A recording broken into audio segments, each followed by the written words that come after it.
12월 8일 수요일 새벽 묵상 시간입니다. 하나님이 주신 이 귀한 하루를 하나님의 말씀으로 시작하겠습니다. 먼저 사도신경으로 우리의 신앙을 고백하겠습니다. 나는 전능하신 아버지 하나님, 천지의 창조주를 믿습니다. 나는 그의 유일하신 아들, 우리 주 예수 그리스도를 믿습니다. 그는 성령으로 잉태되어 동정녀 마리아에게서 나시고 본디오 빌라도에게 고난을 받아 십자가에 못 박혀 죽으시고 장사된 지 사흘 만에 죽은 자 가운데서 다시 살아나셨으며 하늘에 오르시어 전능하신 아버지 하나님 우편에 앉아 계시다가 거기로부터 살아있는 자와 죽은 자를 심판하러 오십니다. 나는 성령을 믿으며 거룩한 공교회와 성도의 교제와 죄를 용서받는 것과 몸의 부활과 영생을 믿습니다. 아멘. 사도행전 27장 18절에서 26절.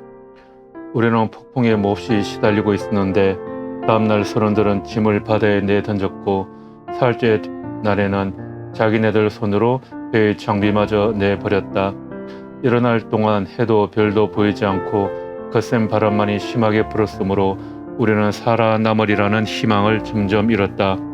사람들은 오랫동안 아무것도 먹지 못하고 있었다. 그때 바울이 이렇게 말하였다. 여러분은 내 말을 듣고 크레타에서 출항하지 않았어야 했습니다. 그랬으면 이런 재난과 손실은 당하지 않았을 것입니다. 그러나 이제 나는 여러분에게 권합니다. 기운을 내십시오. 이 배만 이룰 뿐 여러분 가운데 한 사람도 목숨을 잃지는 않을 것입니다. 바로 지난밤에 나의 주님이시오 내가 섬기는 분이신 하나님의 천사가 내 곁에 서서 바울아 두려워하지 말아라. 너는 반드시 황제 앞에 서야 한다. 보아라 하나님께서는 너와 함께 타고 가는 모든 사람의 안전을 내게 맡겨주셨다 하고 말씀하셨습니다. 그러므로 여러분 힘을 내십시오. 나는 하나님께서 나에게 말씀하신 그대로 되리라고 믿습니다. 우리는 반드시 어떤 섬으로 밀려가 닿게 될 것입니다. 아멘. 오늘 읽을 말씀은 사도행전 27장에서 28장까지의 말씀입니다. 바울 사도의 항해길에 그가 탄 배가 풍랑을 만났을 때 바울이 선원들을 위로하는 내용이 오늘 본문에 나오고 있습니다. 죄인으로 고소된 바울은 로마의 시민권자임을 밝혀서 이제 가이사에게 항소하게 되어서 가이사 황제의 최종 판결을 받고자 이스라엘 가이사랴 항구에서 이탈리아 로마행 배를 타게 된 것입니다. 죄수가 된 바울은 바다를 통해서 로마로 이승되는 길이었습니다. 가이사랴 항에서 도로를 거쳐 소아시아 남단의 항구 도시 중 지중해의 관문이었던 무라를 거쳐 무라에서 배를 갈아타고 여러 날 만에 니도 맞은편에 이르렀으나 심한 바람으로 인해서 더는 나가지 못하고 크레테 섬 방면으로 항해를 진행하게 됩니다.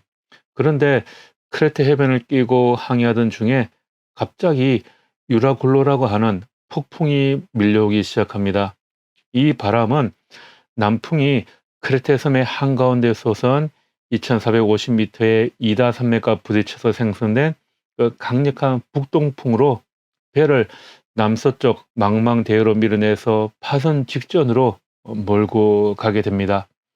선원들은 배를 가볍게 하기 위해서 배의 모든 장비를 다 버리고 악전고투했으나 풍랑이 잦아들지 않고 파선하기 직전에 이르게 되었습니다. 우리는 이 성을 흔히 항해에 많이 비유를 하죠. 바울 일행이 바다에 풍랑을 맞는 것처럼 우리의 인생 항로에도 파도가 치고 태풍이 불 때가 많이 있습니다. 우리 인생의 파도, 역사의 풍랑 속에서 우리가 할 일은 무엇일까? 오늘 같이 하나님의 말씀을 나누어 보도록 하겠습니다. 첫 번째는 하나님의 음성을 듣는 일입니다. 중요한 것은 이런 절망적 풍랑 속에서도 바울 사도는 그에게 말씀하고 계시는 하나님의 음성을 들을 수 있었다라는 것입니다. 본문 24절을 보겠습니다. 바울아 두려워하지 말아라. 너는 반드시 황제 앞에 서야 한다. 보아라 하나님께서는 너와 함께 타고 가는 모든 사람의 안전을 너에게 맡겨 주셨다 하고 말씀하셨습니다. 여기서 우리가 기억해야 할 중요한 사실이 있습니다. 그것은 바울이 이렇게 하나님의 음성을 들을 수 있도록 하나님 곁에 가까이 머물러 있었다는 것입니다. 다시 말하면 바울과 하나님 사이에 열린 그 소통의 채널이 있었다라는 거죠. 23절 말씀입니다. 바로 지난밤에 나의 주님이시오 내가 섬기는 분이신 하나님의 천사가 내 곁에 서서, 하나님의 천사는 이 풍랑 중에서도 바울 곁에 그렇게 가까이 머물러 서서 하나님의 음성을 전달하고 있었다는 것이죠. 아무리 풍랑이 일어나도 역사의 주인 전능자가 우리 곁에 그렇게 가까이 머물러 우리에게 말씀하고 계신다면 우리가 무엇을 염려하거나 걱정할 필요가 있겠습니까? 그 하나님이 지금 바울에게 말씀하십니다. 두려워하지 말아라. 너는 가이사 앞에 서게 될 것이다. 그리고 너 때문이라도 너와 함께 항해하는 자들을 내가 책임지겠다. 이렇게 말씀하십니다. 그러면 되는 것 아니겠습니까? 이 음성을 들은 바울이 무엇을 두려워하겠습니까? 문제는 오늘 우리에게 이런 하나님의 음성을 듣는 귀가 열려 있느냐 하는 것입니다. 요즘은 온갖 미디어가 발달해서 우리에게 들려오는 소리가 너무나도 많이 있습니다. 골라 듣기조차 힘이 들 정도로 너무 많은 소리가 들려옵니다. 이럴 때일수록 우리의 기도의 주파수를 하나님께 맞추어 주님의 음성을 듣는 우리의 귀가 열려 있어야 합니다. 그리고 잘 분별해서 들을 수 있어야 합니다. 두 번째는 하나님의 말씀을 믿는 일입니다. 본문 25절인데요. 그러므로 여러분이 힘을 내십시오. 나는 하나님께서 나에게 말씀하신 그대로 되리라고 믿습니다. 우리 영혼의 귀에 하나님의 음성이 들려왔다 해도 우리가 그것을 믿지 못한다면 그것은 독백이나 환청에 불과합니다. 문제는 그것을 믿는 일입니다. 성경의 하나님은 말씀하시는 하나님이시죠. 또한 그는 말씀하신 그대로 이루시는 하나님이심을 믿어야 합니다. 아무리 우리 인생의 바다에 큰 풍랑이 일어난다 하더라도 약속의 말씀을 믿고 그 말씀을 붙들고 나아간다면 그 풍랑은 우리를 좌절시키지 못할 것입니다. 인생의 풍랑, 역사의 풍랑을 만날 때 우리가 할 일, 하나님의 음성을 듣고 그 약속의 말씀을 온전히 그대로 되리라고 믿는 것입니다. 세 번째로 하나님의 위로를 전하는 것입니다. 바울은 하나님의 음성, 하나님의 말씀으로 자신이 위로를 받은 것에서 그치지 않았습니다.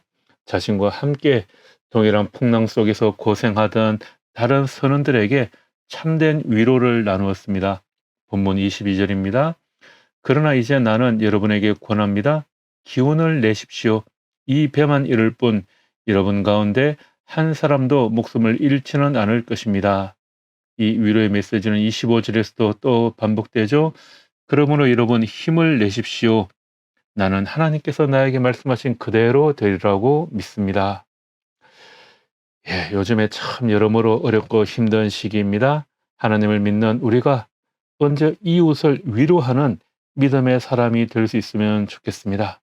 우리가 그리스도의 향기가 될 수 있기를 축복합니다.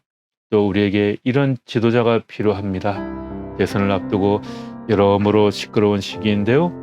우리에게 희망을 주는 지도자가 세워지기를 위해서 우리가 또한 기도해야 할 것입니다. 오늘 하루를 시작하며 우리의 삶이 다른 사람들에게 희망과 도움을 주는 그리스도의 향기가 되는 그런 하루가 되기를 주님의 이름으로 축복합니다. 기도하겠습니다. 하나님, 주님의 가르침에 우리의 기쁨이 있습니다. 주님, 코로나19와 사회적 문제들로 인해 어렵고 힘든 시기에 우리가 먼저 하나님과 함께하는 삶을 살게 하시고 오늘 하루 우리가 세상의 위로가 될 수 있도록 인도하여 주옵소서. 예수님의 이름으로 기도합니다. 아멘.